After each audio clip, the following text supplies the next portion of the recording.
اگلے دن حسن بن صباح شہر کے قریب سے گزرنے والی ندی کے کنارے ٹہر رہا تھا۔ اس کے دماغ میں اپنے استاد کے سبق گھوم رہے تھے۔ گزشتہ رات کی طوفانی بارش سے ندی کی کیفیت میں طغیانی تھی اور ہر طرف کیچڑ تھا۔ حسن نے تنہائی میں شہر کے ہنگاموں سے دور کسی جگہ بیٹھ کر نجوم اور سحر کے سبق دہرانے تھے۔ کیچڑوں میں بیٹھنے کے لیے کوئی خشک جگہ ڈھونڈ رہا تھا۔ کچھ دور جا کر اسے اتنا بڑا پتھر نظر آ گیا جس پر وہ آسانی سے بیٹھ سکتا تھا۔ وہ افق سے ابھرتے ہوئے سورج کی طرف منہ کر کے بیٹھ گیا، آنکھیں بند کر لیں اور لمبے لمبے سانس لینے لگا۔ زیادہ دیر نہیں گزری تھی کہ اس نے آہستہ آہستہ آنکھیں کھولیں۔ اس کے سامنے سورج ہونا چاہیے تھا، لیکن سورج نہیں تھا، اس کی بجائے ایک رنگ دار کپڑا تھا جو اس کے اور سورج کے درمیان آ گیا۔ حسن سن سا ہو گیا۔ اس نے ڈرتے ڈرتے اور بہت ہی آہستہ آہستہ نظریں اوپر اٹھائیں۔ اسے ایک بڑا ہی حسین نسوانی چہرہ نظر آیا۔ یہ ایک نوخیز لڑکی کا چہرہ تھا، ہونٹوں پر کلی سی مسکراہٹ تھی۔ لڑکی اس سے صرف ایک قدم دور کھڑی تھی۔ حسن ذہن پر زور دے کر یاد کرنے کی کوشش کرنے لگا کہ یہ چہرہ پہلے بھی کہیں دیکھا ہے، کہاں دیکھا ہے۔ اسے یہ بھی خیال بھی آیا کہ یہ سحر کا کرشمہ ہوگا۔ پہچاننے کی کوشش کر رہے ہو؟ لڑکی کی آواز میں ترنم تھا۔ حسن بن صباح نے سر کو ہلایا کہ ہاں، وہ پہچاننے کی کوشش کر رہا ہے۔ اتنی دیر تمہارے سامنے برہنہ بیٹھی رہی تھی، لڑکی نے مسکراتے ہوئے کہا۔ حسن کو یاد آ گیا، تم ہو، ایک بات بتاؤ، کیا تم حقیقت ہو یا میرے استاد کا تخلیق کیا ہوا تصور جو اس نے حقیقی روپ میں میرے ذہن میں ڈال دیا ہے؟ لو دیکھ لو۔ لڑکی نے اپنے دونوں ہاتھ حسن کے آگے کر کے کہا، میرے ہاتھ اپنے ہاتھوں میں لے کر محسوس کرو کہ میں تصور ہوں یا جیتی جاگتی ایک لڑکی ہوں۔ حسن نے اس کے ہاتھ اپنے ہاتھوں میں لے کر دبائے، ان کی حرارت محسوس کی۔ تم کون ہو؟ حسن نے جھنجھلا کر پوچھا۔ کیا ہو تم؟ اگر تم حقیقت میں لڑکی ہی ہو تو کس کی بیٹی ہو؟ تم آبرو باختہ لڑکی ہو جو برہنہ ایک نوجوان مرد کے سامنے بند کمرے میں بیٹھی رہی ہو۔ میری آبرو محفوظ ہے، لڑکی نے کہا۔ اگر میں ایسی ہوتی جیسی تم کہہ رہے ہو تو عبد الملک بن عطاش جیسا درویش مجھے منہ نہ لگاتا۔ میں کنواری ہوں حسن۔ میری طرف بہت سے ہاتھ بڑھے، مجھ پر 2 جاگیرداروں کے بھی ہاتھ لگے، میں کسی کے ہاتھ نہیں آئی۔ تم کس باپ کی بیٹی ہو؟ حسن نے پوچھا۔ میرا باپ گڈریا ہے، اس نے ایک طرف اشارہ کر کے کہا۔ وہ دیکھو میری بکریاں۔ حسن نے گردن گھما کر بکریاں تو دیکھ لیں، لیکن اس کی دلچسپی لڑکی کے ساتھ تھی۔ تم میرے سامنے برہنہ کس طرح بیٹھ گئی تھی؟ حسن بن صباح نے پوچھا۔ اس برگزیدہ آدمی نے حکم دیا تھا جسے ہم پیر و مرشد مانتے ہیں، لڑکی نے جواب دیا۔ میں ان کے حکم کو ٹال نہیں سکتی تھی۔ انہوں نے مجھے بتا دیا تھا کہ یہ آدمی تجھ پر ہاتھ ڈالے تو مجھے آواز دینا۔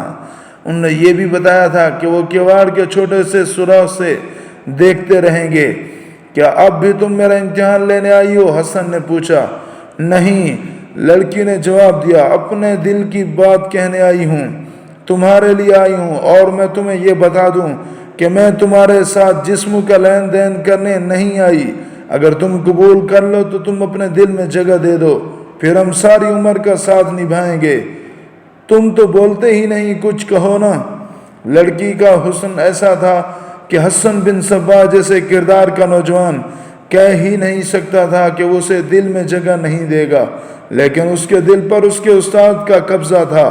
وہ محسوس کر رہا تھا کہ اس کا دل اپنے اختیار میں نہیں، اس کے ساتھ ہی اسے یہ ڈر تھا کہ یہ بھی امتحان ہے۔ اس نے امتحان میں پورا اترنے کا تہیہ کر لیا۔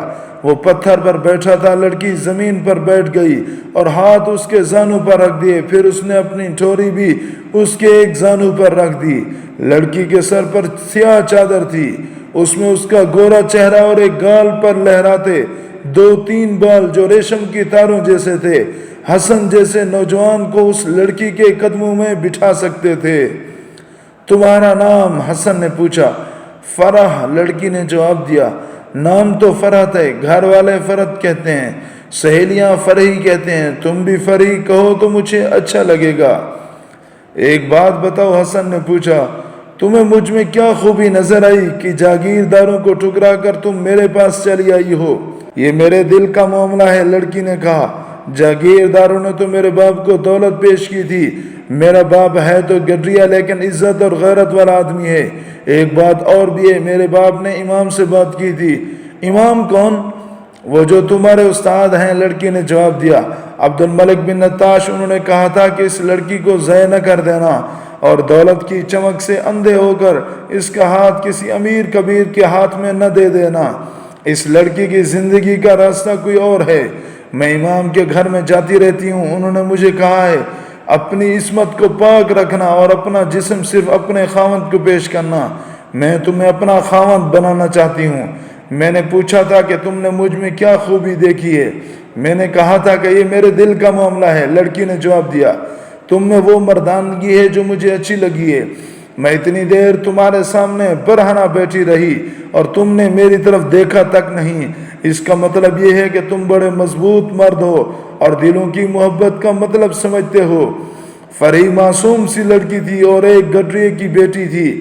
وہ علم اور فلسفی نہیں تھی کہ تجزیہ کر کے بتا سکتی کہ وہ حسن کی محبت میں کیوں گرفتار ہوئی۔ اس نے ایسے انداز سے حسن کو اپنی محبت اور کا یقین دلایا کہ حسن نے اس کی محبت کو قبول کر لیا۔ فرحی حسن نے کہا، تم میرے دل پر غالب آ گئی ہو، لیکن میں اپنے بزرگ استاد سے اجازت لے کر تمہیں جواب دوں گا۔ کل یہاں آؤ گے؟ فرحی نے پوچھا۔ آ جاؤں گا، حسن نے جواب دیا۔ فرحی چلی گئی۔ ابو مسلم راضی رے کا حاکم تھا۔ رے ایران کا بہت بڑا شہر تھا، تجارتی مرکز تھا اور وہ اتنا زیادہ پھیل گیا تھا کہ اس کی وسعت صوبے جیسی ہو گئی تھی۔ اتنی وسیع و عریض شہر کے لیے بڑے ہی دانش مند اور قابل حاکم کی ضرورت تھی۔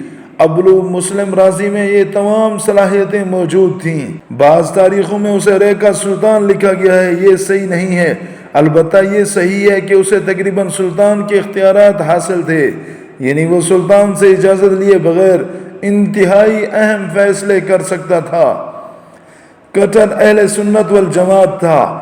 داستان گو یہ بتانا ضروری سمجھتا ہے کہ حسن بن صباح کی زندگی بڑی ہی پر اسرار تھی۔ جنت بنانے تک اس کی زیادہ تر سرگرمیاں زمین دوز رہی ہیں۔ وہ کسی طرح ایسی شخصیت بنا کہ اس کے پیروکاروں کا حلقہ پھیلتا ہی چلا گیا۔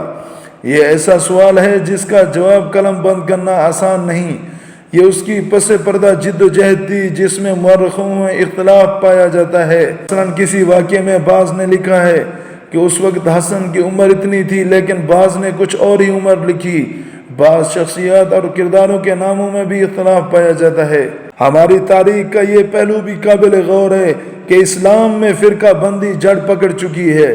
تاریخ ہر فرقے کی تاریخ نویسیوں نے لکھی، جس سے تاریخ کے ساتھ یہ زیادتی ہوئی کہ لکھنے والوں نے اپنے اپنے فرقے کے نظریات، مفادات اور تعصبات کو سامنے رکھا اور واقعات کو مسخ کر ڈالا۔ جب ایک ہی واقعہ مختلف تاریخوں میں مختلف شکلوں میں نظر آتا ہے تو ہمیں تمام تر پس منظر کو غور سے دیکھ کر فیصلہ کرنا پڑتا ہے کہ اصل واقعہ کیا تھا۔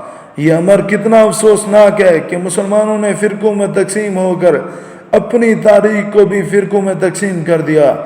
رات کا پہلا پہرا تھا۔ حسن بن صباح اپنے استاد عبد الملک بن نتاش کے یہاں بیٹھا تھا اور اسے سنا رہا تھا کہ فرحی اسے ملی تھی اور اس نے کیا کہا تھا۔ ایسی ہی ایک لڑکی نے تیری زندگی میں داخل ہونا تھا، ابن نتاش نے کہا، لیکن ابھی تیری شادی نہیں ہوگی۔ اس نے کہا کہ وہ تجھے چاہتی ہے، وہ تجھے چاہتی ہی رہے گی۔ کوئی اس کے آگے دولت کے ڈھیر لگا دے گا تو وہ قبول نہیں کرے گی، وہ ہمیشہ تیری ہی رہے گی۔ لیکن محترم تعلیق، حسن نے کہا، کوئی شاہی جاگیردار اسے اغوا نہ کر لے۔ نہیں، نتاش نے کہا، اسے کوئی ہاتھ بھی نہیں لگا سکتا۔ میں نے اس کے گرد حصار کھینچ دیا ہے۔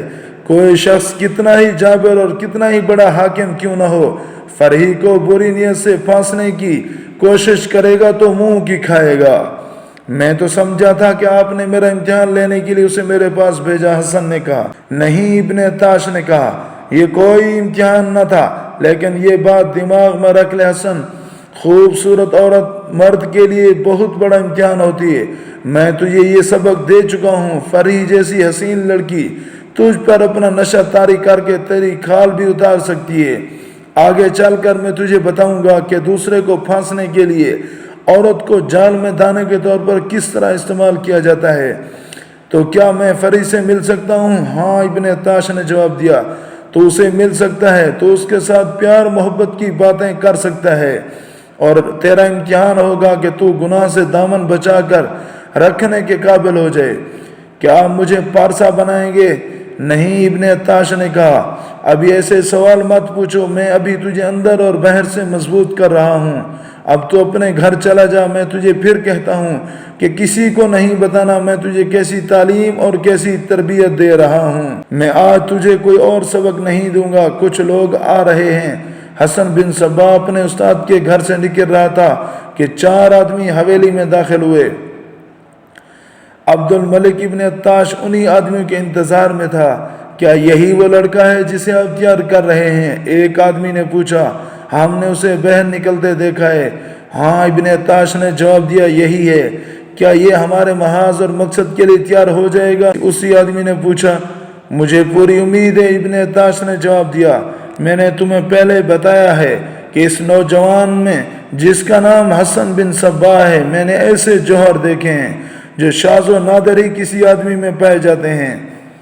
ایسی صلاحیتوں اور ایسے اوصاف والا انسان اللہ کا برگزیدہ اور لوگوں کا مرشد بنتا ہے یا مجسم ابلیس بن جاتا ہے۔ دونوں صورتوں میں وہ لوگوں میں مقبولیت حاصل کرتا ہے، مقبولیت بھی ایسی کہ اس کے مرید اور معتقد اس کے اشاروں پر ناچتے بلکہ اس کے اشاروں پر جان تک قربان کر دیتے ہیں۔ یہ لڑکا کس طرف جاتا نظر آتا ہے؟ میں ابھی کچھ کہہ نہیں سکتا، ابن عطاش نے جواب دیا۔ مجھے شک ہے کہ اس میں ابلیسی اوصاف کچھ زیادہ ہیں۔ اگر یہ اس راستے پر چل نکلا تو بھی ہمارے لیے سود مند رہے گا۔ میرے قبضے میں ہی اس کو روحانی تقویت دے رہا ہوں۔ کیا ہمیں تبلیغ کا کام تیز نہیں کر دینا چاہیے؟ تبلیغ تو ہو رہی ہے، ابن عطاش نے جواب دیا، لیکن ہم یہ کام آزادی سے نہیں کر سکتے کیونکہ حکومت اہل سنت کی ہے اور آبادی کی اکثریت بھی سنی ہے۔ میں پہلے بھی کہہ چکا ہوں، ہماری تبلیغ دیہات میں زیادہ ہونی چاہیے، وہاں پکڑے جانے کا خطرہ کم ہے۔ ہم نے دیہاتی علاقوں میں اپنے عقیدے کی تبلیغ کے لیے مبلغ بھیجنا شروع کر دیے، ایک آدمی نے کہا۔ صرف تبلیغ کافی نہیں، ابن عطاش نے کہا، حکومت اپنے ہاتھ میں آنی چاہیے۔ حکومت ہاتھ آ جائے تو ہم سنی مسلک کو آسانی سے ختم کر کے لوگوں کو بتا سکتے ہیں کہ اصل اسلام ہمارے پاس ہے، لیکن حکومت آسانی سے ہاتھ نہیں آئے گی۔ ہمیں مصر کے عبیدیوں کی مدد حاصل کرنی پڑے گی۔ میں ایک شک میں پڑ گیا۔ ایک اور بولا، مصر کے حکمران تو عبیدی ہی ہیں، لیکن سنا ہے وہ باطنی ہیں۔ نہیں، ابن عطاش نے کہا، وہ پکے اسماعیلی ہیں، وہ ہماری مدد کو ضرور آئیں گے۔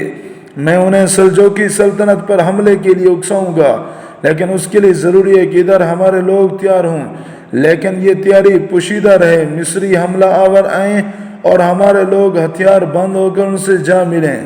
اتنی تیاری کے لیے بہت وقت چاہیے۔